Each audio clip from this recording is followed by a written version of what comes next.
Hello student, welcome to education the only weapon. आज की video में हम DSSB PRT के लिए जनरल अवेयरनेस की हिस्ट्री करने वाले हैं।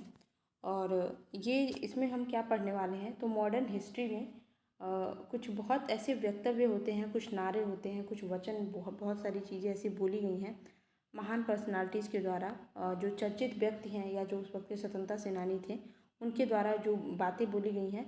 ये एग्ज़ाम में एज इट इज़ पूछ दिया जाता है स्टेटमेंट वाइज, और पूछता है कि ये किसने बोला है।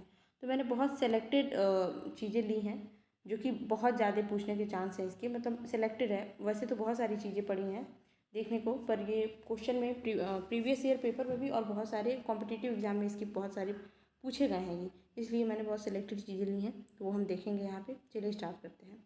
और यहाँ पे मैंने एक और काम किया है कि सब सीक्वेंस वाइज लगा दिया। जैसे सुभाष चंद्र बोस ने जितनी चीज़ें बोली हैं उसको एक साथ लगा दिया है, तो पढ़ने में आपको आसानी रहेगी।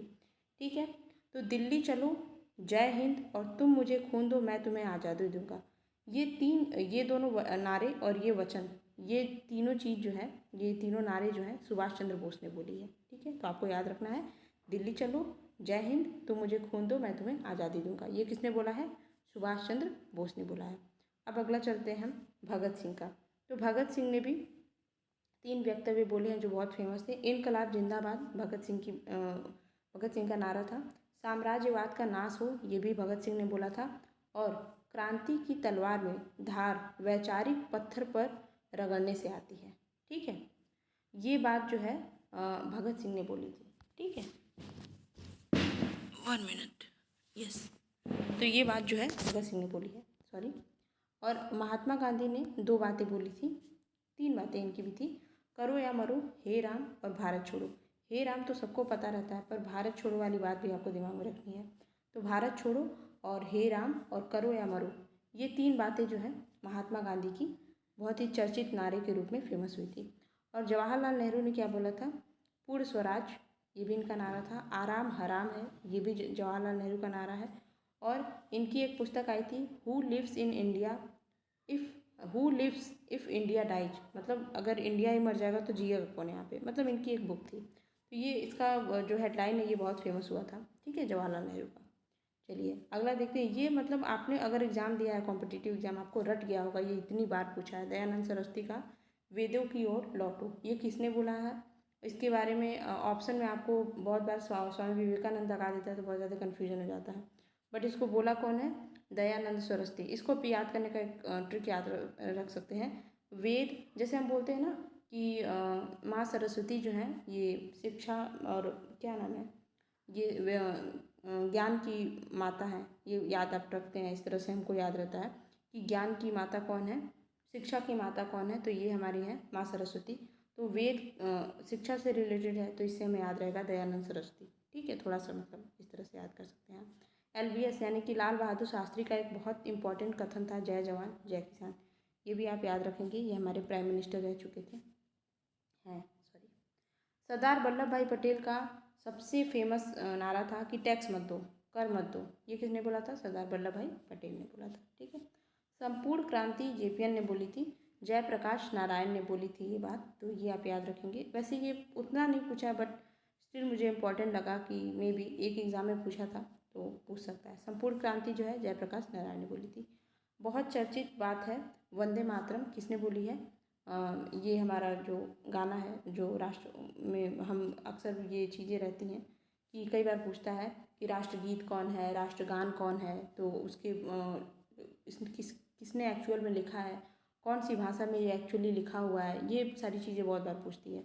तो वंदे मातरम किसका लिखा हुआ है? बंकिम चंद्र चटर्जी का लिखा हुआ है। और जनगण मन अधिनायक जय है, ये तो हम जानते ही हैं, रविन्द्रनाथ टैगोर ने लिखा हुआ है, याद करेंगे। सारे जहाँ से अच्छा हिंदोस्तां हमारा, ये इकबाल ने बोला है। ठीक, याद रखेंगे हम। और आपको पता ही है जो लाठी का प्रहार, ये बड़ा फेमस चर्चित जो वाक़या था, वाक़या कह रही हूँ मैं, सॉरी, ये घटना थी, बहुत ही बेकार घटना कह सकते हैं।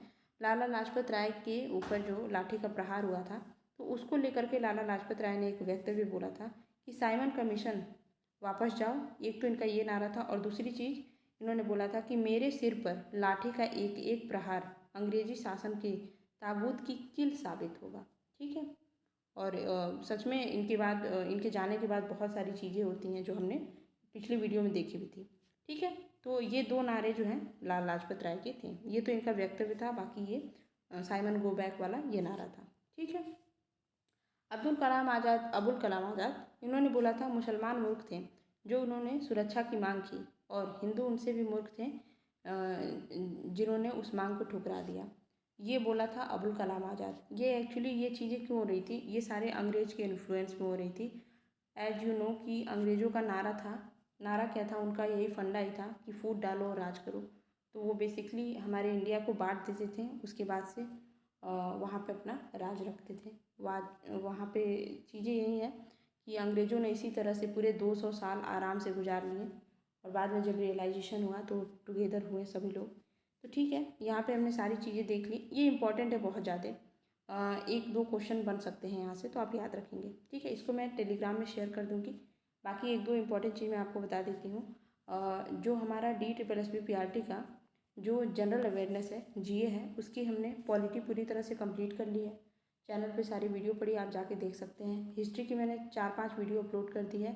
अभी 3-4 वीडियो और लगेंगी जो कि इंपॉर्टेंट टॉपिक है, हम उसमें कंप्लीट कर लेंगे। हिस्ट्री के बाद मैं साइंस डालूंगी, साइंस की वीडियो डालूंगी। ठीक है, इसकी प्लेलिस्ट मैंने बना दी है, टेलीग्राम में शेयर कर दिया है। आप टेलीग्राम में जा करके वहाँ से मतलब एक साथ आपको सारी चीज़ें वहाँ पे मिल जाएंगी। और एक और इम्पॉर्टेंट चीज़ मैं हर बार की GA की वीडियो में बोल रही हूँ कि आप मेरे चैनल पे जो शॉर्ट्स पड़े हैं उसको जाके ज़रूर देखें। देखिए, वहाँ पे ऐसी ऐसी इंपॉर्टेंट चीज़ें आपको ट्रिक के माध्यम से मिल जाएंगी जो कि आप लेंथी फॉर्म में नहीं पढ़ पाएंगे। पढ़ भी सकते हैं, याद भी रहती है, ऐसी बात नहीं है, बट ट्रिक के माध्यम से आपको ईजिली याद हो जाती हैं। और क्योंकि हमारे पेपर में ऑप्शन रहता है तो दिमाग में तुरंत क्लिक होता है, अच्छा हाँ इसका ये आंसर है। तो बहुत सारे फैक्ट मैंने शॉर्ट्स में अपलोड किए हैं, तो आप वहाँ से जाके देख सकते हैं। अगर आपको सही लगती है तो आप वहाँ से पढ़ सकते हैं। ओके, तो अगर आपको वीडियो अच्छी लगी है तो चैनल को सब्सक्राइब करें, लाइक कमेंट शेयर ज़रूर करें। पढ़ाई करते रहें। Best of luck.